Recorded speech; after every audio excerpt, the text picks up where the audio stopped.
Good morning, friends. My name is Michelle, and welcome to Enjoying a Blessed Life. Today's video is some DIY Christmas gift ideas. I'm also happy to report that this video today is in collaboration with quite a few of my other YouTube friends. These women are part of the mentoring group with Karen from the Two Orchids. Karen and Lauren, they are wonderful women that have graciously opened up their hearts, their time, their energy into a group of us women who are trying to get YouTube channels off the ground. And we had a Zoom meeting a while back, and we tried to do some brainstorming on what we could do to help each other out. And with the Christmas season coming up, a lot of us have a lot of different ideas that we do for gifts for our neighbors, friends, family, even the postal person that comes to your door every day.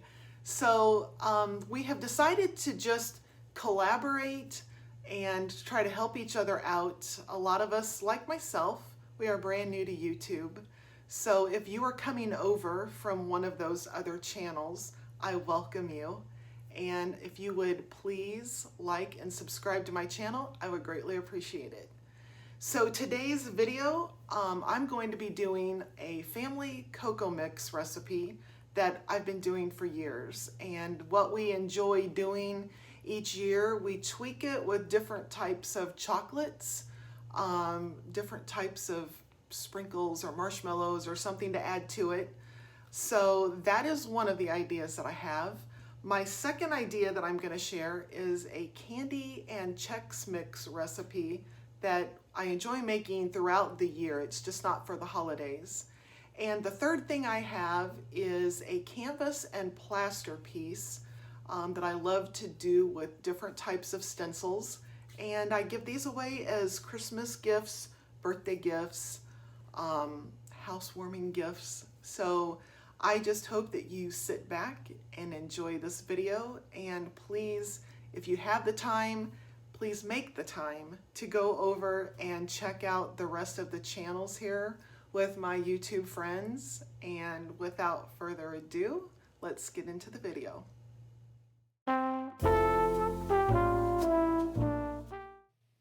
Okay everyone, so like I had stated earlier, this cocoa mix has been in my family for quite some time, and we have always enjoyed making this pretty much when the start of the fall season rolls around. So with this mix, it includes 2 cups of Nestle Quik, 4 cups of the Carnation dry milk, 1 cup of powdered sugar, and 12 tablespoons of creamer. We mix this well, and whenever I started looking at this for this particular video, I wanted to point out that normally we use the Nestle Quik mix, and if I can find at the time like some Ghirardelli milk chocolate, I will try to incorporate maybe 1 cup of the Quik, 1 cup of the milk chocolate. It's pretty much all to your fancy on what you prefer, but this mix is one that we do thoroughly enjoy, and we normally will go on ahead and mix this with milk. The recipe calls for 6 tablespoons to 1 cup of milk or water. We will add this to milk. I will usually go on ahead and put mine in the microwave for about a minute to 2 minutes, and top that off with some Cool Whip. So that is always a nice warm drink that we usually will drink during the winter time.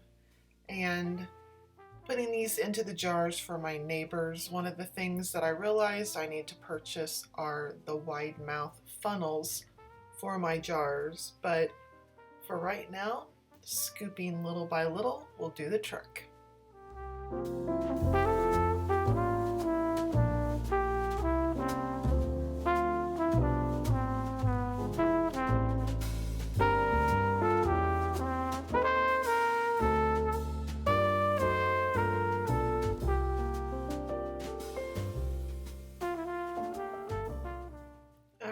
for this portion, this is the Candy Chex mix, and this recipe will call for 4 cups of Rice Chex, 3 cups of Corn Chex,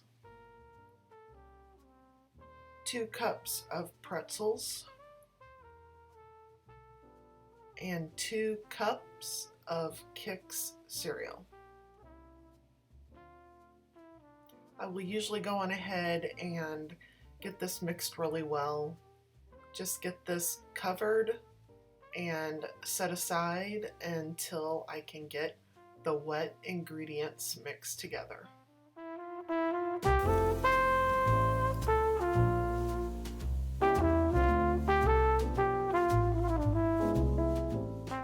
For the wet ingredients, this will call for a 1/4 cup of butter,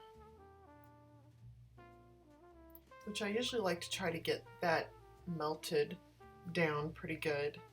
Then I'll add a 1/2 to 3/4 teaspoons of garlic powder, a dash of salt, and 1 to 2 dashes of Worcestershire sauce. I will go on ahead and try to let this garlic powder dissolve pretty good. And then I will go on ahead and add a 1/2 cup of oil.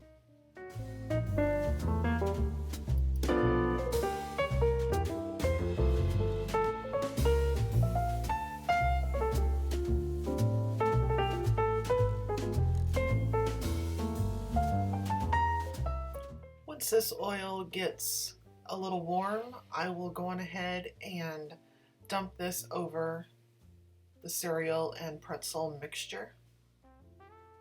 And for the sake of video time, I did take the time to mix this together pretty well.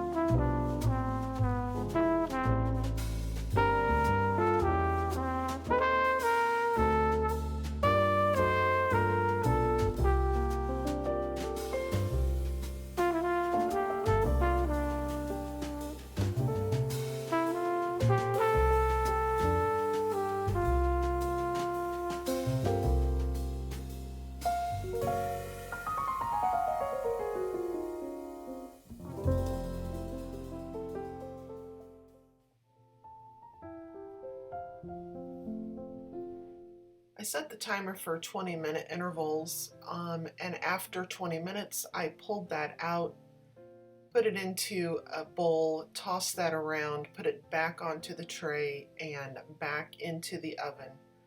I did that 3 different times just to get the mixture good and coated and baked onto the cereal mixture.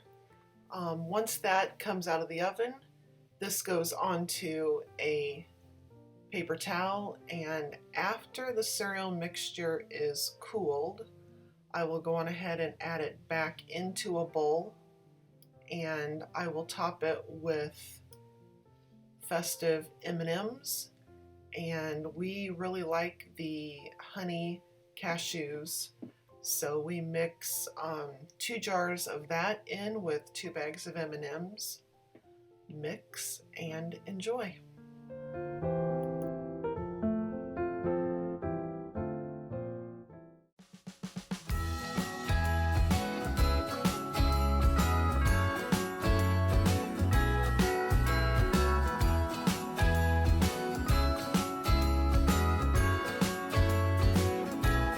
Jingle bells ringing in my ear. Jingle bell, a sound that's oh so dear. Frosty the snowman is all around town. Watch out for reindeers are falling down. We stay up waiting for Santa tonight. He climbs down the chimney. Alright, so this is one of the favorite projects of mine that I really enjoy doing. With these 2 canvas pieces, I'm going to be using the Dixie Belle paint in the coffee bean color and in the French linen. and I will come over both of these with cotton. The color of that by Dixie Belle will be called cotton.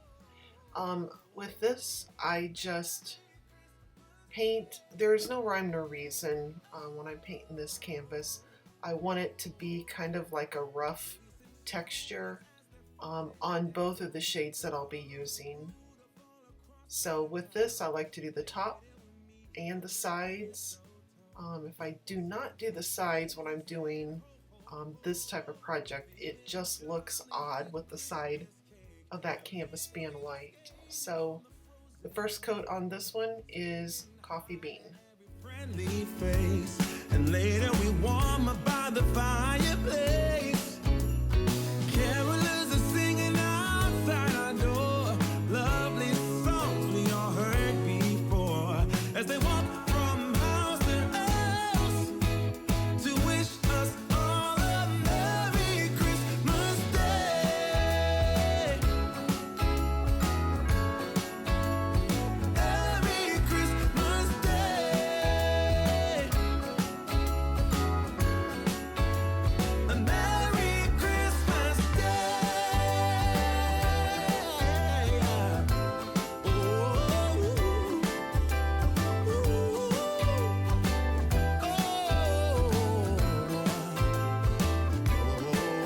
yeah.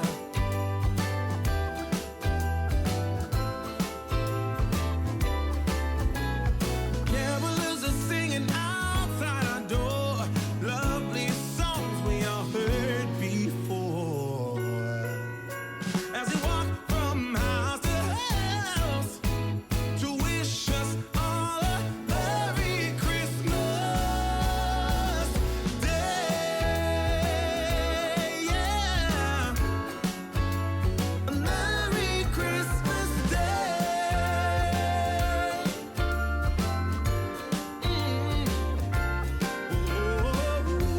Dance around the Christmas tree, wishing all a Merry Christmas. Okay, so this is the cotton color from the Dixie Belle paint line. What I do after the two pieces of canvas have dried, I will come over this with just a little bit of the white cotton on top of the canvas, and I will take a wet paper towel and I will just kind of smear that around. Again, there is no rhyme nor reason. I just try to I want the whole piece to actually look like some type of texture. So I will just play around with it until I can get what I want. Again, I will also go on and do the sides of each canvas piece just to give it that finished look. But there is no rhyme nor reason, like I said, and it can have thickness to make it look like it has some different depth, or you can just make it as thin as you want as well. We all heard before, as they walk from house to house to wish us all a Merry Christmas Day. Oh, a Merry Christmas Day. Oh, we're chasing snowflakes as they're falling down, and follow Rudolph all across the town. Later we meet under the mistletoe, while Santa's busy saying ho ho ho. We're feeling jolly, eating Christmas cake, and then we go skating on the frozen lake, saying hi to every friendly face, and later we warm up by the fireplace. Carolers are singing outside our door, lovely songs we all heard before, as they walk from house to house to wish us all a Merry Christmas Day. One thing that I do want to point out, after this has dried, you'll have bits of the paper towel that has dried on there. And I don't really mind that part, because when I get ready to do the stencil, I want it to be kind of like a Tuscan look. So having a little bit of that grit on there that does not come off after I wipe it off is actually fine with me because I'm going for that look. Right now, what I'm doing when I get the stencil on there, I try to eyeball it as best that I can, but I will take a little bit of measuring tape and try to center that from top to bottom and side to side. Merry Christmas Day, yeah. Merry Christmas Day.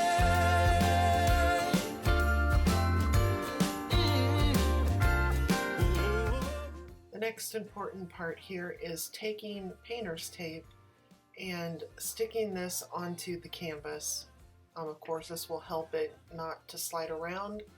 But one of the things that I noticed with the canvas pieces, this piece of canvas is over a wood frame, which gives the canvas part a little bit of give in the middle.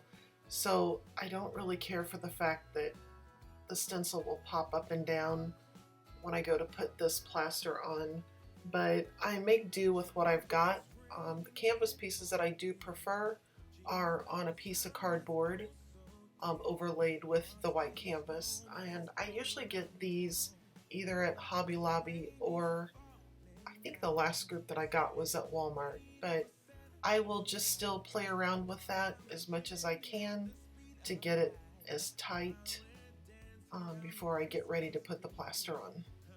Kissing just you and me.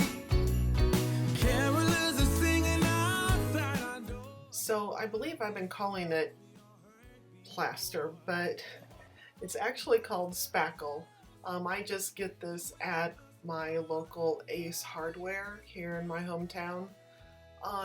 This goes a long way. I've had this for probably about 3 or 4 months now, working with different projects. But all you want to do is just take a putty knife and put a little bit of that spackle on the end and kind of hold the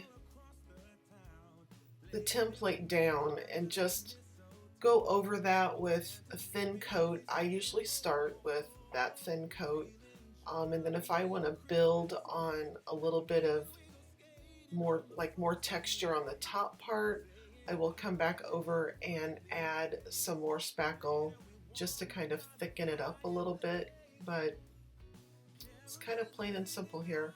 Not much to it. So I just try to make sure that I've got it evenly coated, and holding that down helps prevent that spackle from going underneath the template and just causing a little bit more spackle where you actually don't need it. So enjoy.